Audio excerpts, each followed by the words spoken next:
Hello friends, William Shakespeare की sonnet 29 बड़ी important sonnet है और बड़ी पॉपुलर सोनेट है। आज हम इसको स्टडी करेंगे। तो चलिए friends, let's start.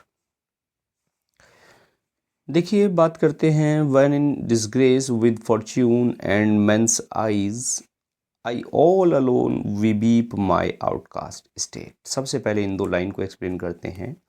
Poet actual में डिप्रेस्ड हैं, वो बिल्कुल सैड मूड में हैं और उन्हें लगता है कि वो ही इज़ इन डिसग्रेस। और किसके कारण डिसग्रेस है? विद फॉर्च्यून, अपने फॉर्च्यून के कारण वो डिसग्रेस फील करते हैं, वो अपमानित हैं, वो उदास हैं। क्लियर? एंड मेंस आइज, और एक्चुअल में क्या है, वो जो पीरियड, जिस पीरियड से वो, जिस दौर से गुजर रहे हैं, वो फॉर्च्यून के कारण है, यानी उनका एक बैड लक पीरियड आप कह सकते हैं। और वो अपने फॉर्च्यून और मैंसाई और जो दूसरे लोग हैं उनकी नज़रों में भी वो क्या हैं? कुछ नहीं है, वो डिसग्रेस्ड फील करते हैं। लाइन क्लियर हुई फर्स्ट? आई ऑल अलोन बीवीप माई आउटकास्ट स्टेट। और कहते हैं कि मेरी जो स्टेट है, मेरी जो अवस्था है, वो कैसी हो गई है? वो आउटकास्ट हो गई है। और इसी के कारण मैं आई ऑल अलोन बीवीप, मैं रो रहा हूँ। मैं किस पर रो रहा हूँ? मैं अपनी जो स्टेट है उस पर मैं रो रहा हूँ, मैं उस पर रोता हूँ। Clear? Means he begins to bemoan his state of being. दोनों लाइन क्लियर? कह रहे हैं कि मैं डिप्रेस्ड हूँ, वो अपने आप को डिप्रेस्ड फील करते हैं, डिसग्रेस्ड फील करते हैं। और किसके कारण? अपने फॉर्च्यून के कारण, अपने भाग्य के कारण। कहते हैं मेरा बैड लक है, मेरा दुर्भाग्य मुझ पर हावी है।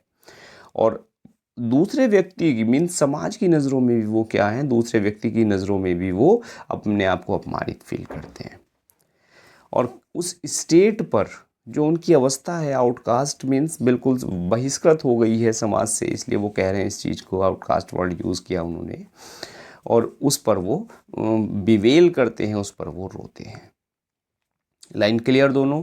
चलिए आगे बढ़ते हैं थर्ड लाइन पे। And trouble deaf heaven with my bootless cries and look upon myself and curse my fate.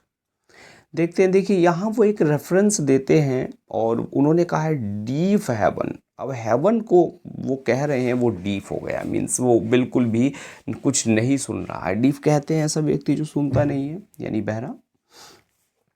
Actual में यहाँ वो एक ओल्ड टेस्टामेंट्स का एक रेफरेंस है। जॉब वहाँ एक कैरेक्टर है, उसको वहाँ रिकॉल करते हैं जिस तरह से जॉब को निकाल दिया गया था हेवन से, और वो ईश्वर की स्तुति कर रहा था, ईश्वर से कुछ कहना चाह रहा था, लेकिन ईश्वर ने उस पर कोई ध्यान नहीं दिया। पोएट कह रहे हैं कि मेरी भी कंडीशन वैसी ही है, जैसा जॉब था मैं भी वैसा ही हूँ। And trouble deaf heaven with my bootless cries, मैं यहाँ चिल्ला रहा हूँ लेकिन मेरी क्राइज को भी ईश्वर नहीं सुन रहे हैं। And look upon myself and curse my fate, और फिर मैं क्या कर रहा हूँ? फिर मैं अपने भाग्य को, मेरा जो भाग्य है यानी जो बैड लक है, उसको मैं कर्स कर रहा हूँ। क्लियर? कि जिस तरह वो हेवन है, हेवन को वो कुछ कहना चाहते हैं, ईश्वर को का आह्वान करना चाहते हैं, लेकिन हेवन भी अब क्या है? डीप हो गया है। भगवान उनकी तरफ कोई ध्यान नहीं दे रहे हैं, यानी उसकी क्राइज है बूटलेस है। कैसी है? यूजलेस हो गई है क्राइज, क्योंकि वो क्राई ईश्वर तक नहीं पहुंच रही है, ईश्वर नहीं सुन रहे हैं उसको। और इसी कारण वो जो भाग्य है उनका, उस भाग्य को वो कोस रहे हैं। Clear friends? बिल्कुल जॉब के भाग्य की तरह। तो लाइन क्लियर हो गई। चलिए आगे बढ़ते हैं फिफ्थ लाइन पे। Wishing me like to one more rich in hope, featured like him with friend possessed, desiring this man's art and that man's scope, और with what I most enjoy contented least. चलिए देखते हैं एक line आगे। वो क्या है कि वो देखिए यहाँ है, पहले इस लाइन को लेते हैं। Featured like him with friends possessed. वो ऐसे लोगों को देखते हैं जो दूसरे लोगों को वो देखते हैं, और जो दूसरे लोगों के पास देख रहे हैं उसको रखने की वो इच्छा रखते हैं। क्लियर। और ऐसे लोगों से वो कहीं ना कहीं एनवी फील करते हैं जिनके पास क्या है, जिनके पास भाग्य है। फिदर लाइक हिम, जो दूसरे लोगों के समान है। दूसरे लोग जो फ्रेंड्स हैं, फ्रेंड्स के पास जो है, मीन्स जो दूसरों के पास है, जो उनके दोस्तों के पास है और उनके पास वो नहीं है, तो वो ऐसे लोगों से क्या है, वो एनवी फील करते हैं, वो चिढ़ते हैं। यानी वो चाहते हैं desiring this man's art and that man's scope, और वो एक्चुअल में अपने जो दूसरे साथी हैं, दूसरे फ्रेंड्स हैं, दूसरे लोग हैं, उनके जैसा वो भाग्य चाहते हैं, उनके जैसा वो वेल्दी होना चाहते हैं, सिंपली उनके जैसा वो होपफुल होना चाहते हैं। क्लियर। यानी दूसरों के जैसा वो चाहते हैं, जो दूसरे लोगों के पास है वो भी उनके पास हो, ऐसा उनकी इच्छा है। और इसी में वो जो दूसरे लोगों का आर्टिस्टिक जो टैलेंट है, देखिए यहाँ आर्ट कहा है इन्होंने कि मेंस आर्ट, जो किसी व्यक्ति का आर्टिस्टिक टैलेंट है, मेंस स्कोप, और जो स्कोप है उससे भी वो एनवी फील करते हैं। Clear. With what I most enjoy contented least, कह रहे हैं कि जिससे मैं बहुत ज़्यादा एंजॉय कर सकता था, वो चीज़ें मुझे मिली नहीं है, सबसे कम दी है ईश्वर ने। यानी भाग्य नहीं मिला मुझे, वेल्थ नहीं मिला, जो दूसरे लोगों के पास था वो सब मुझे नहीं मिला। Clear. Yet in these thoughts myself almost despising, और इन्हीं थॉट्स के कारण मैं क्या हो रहा हूँ, मैं डिस्पाइज कर रहा हूँ, मैं घृणित हूँ, मैं घृणा कर रहा हूँ दूसरों से। Happily I think on thee and then my state, और इसी कारण मेरी जो मनोदशा है वो इसी कारण डिप्रेस्ड हो गई है। क्लियर। और मैं इसी कारण डिप्रेस हूँ, मेरी स्टेट जो है वो क्यों है, इसी कारण डिप्रेस है भाई, जो दूसरों के पास है वो मेरे पास नहीं है। क्लियर। क्योंकि दूसरों को अपॉर्चुनिटी मिली है, वो मुझे नहीं मिली है। चलिए आगे बढ़ते हैं। तो लाइन यहाँ तक क्लियर हुई। चलिए, like to the lark at break of day arising from sullen earth sings hymns at heaven's gate, for thy sweet love remembered such wealth brings that then I scorn to change my state with kings। देखिए कह रहे हैं कि एक lark से वो, like to the lark, lark से वो तुलना कर रहे हैं। लार्क एक पक्षी होता है। क्लियर। और लवा पक्षी कहते हैं इसको हिंदी में।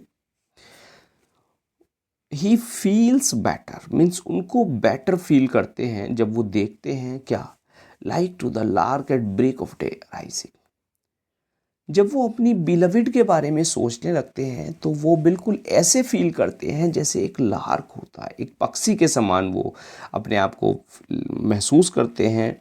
और जो ब्रेक ऑफ डे राइजिंग, जो सुबह के समय गाता है, जैसे एक लार्क है वो सुबह के समय गाता है, उनकी जो स्टेट है, उनका जो मन है वो भी उसी के समान प्रफुल्लित हो जाता है। लेकिन कब होता है, जब वो अपनी बिलविड के बारे में सोचते हैं। From sullen earth sings hymns at heaven's gate, और एक्चुअल में यहाँ उनकी जो मनोदशा है वो बिल्कुल प्रफुल्लित हो जाती है। जो स्टेट है उनकी, स्टेट ऑफ माइंड है, वो होपफुल हो जाते हैं। और sullen earth sings hymns at heaven's gate, देखिए सलन कहते हैं बैड टेम्पर्ड या sad earth, from sullen earth sings hymns at heaven's gate, कि जैसे जो बैड टेम्पर्ड जो अर्थ है उससे क्या निकल रहे हैं, हिम्स, उससे गीत निकल रहे हैं, प्रशंसा गीत निकल रहे हैं, स्तुति गीत निकल रहे हैं एट हेवंस गेट। और किसके, ईश्वर की स्तुति गीत निकल रहे हैं। बात क्लियर हो गई फ्रेंड्स। यानी ये कह सकते हैं कि उनकी जो स्टेट है वो होपफुल हो गई है, स्टेट ऑफ माइंड, जब वो बिलविड के बारे में सोच रहे हैं। जैसे कि लार्क है वो ग्लूमी जो अर्थ है उससे वो गाता है, उसी तरह उनकी जो स्टेट है वो उससे ऊपर उठ रहे हैं।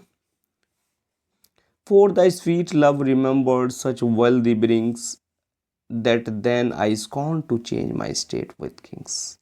और आगे देखिए वो क्या कहते हैं, देखिए वो यहाँ कहना चाहते हैं कि thy sweet love remembered that such wealth brings, कि जो आपका प्रेम है, यानी उनकी जो प्रेमिका का प्रेम है उसके सामने जो भी वेल्थ है वो सब फीकी है। और इवन वो कहते हैं कि I scorn to change my state with kings, कि यदि मैं राजा बन जाऊं, यदि मेरा राज्य हो, तो उस मनोदशा के सामने जो राज्य है वो भी कुछ नहीं है, यानी मैं उससे भी इस्कॉन कर लूँ, उससे भी मैं घृणा कर लूँ। मीन्स मुझे कोई नेशन नहीं चाहिए, कोई किंगडम नहीं चाहिए, वो सब यूजलेस है किसके सामने? बिफोर द लव, जो प्रेम है, प्रेमिका के प्रति जो प्रेम है उसके सामने वो सब जो वेल्थ है, वो सब जो एक राजा के समान वैभव है, धन धान्य है, वो सब क्या है? वो सब मीन्स मैं उस सब से भी घृणा करता हूँ, वो सब मेरे लिए यूजलेस है। क्लियर हुई बात फ्रेंड्स? तो 14 लाइन्स ये क्लियर हुई, समझ आई होगी सोनेट। चलिए बढ़िया से इसको समझिएगा एक एक लाइन को। तो चलिए फ्रेंड्स, मिलते हैं नेक्स्ट लेक्चर में। लेक्चर कैसा लगा अपनी राय ज़रूर दें, और now thanks for watching this video.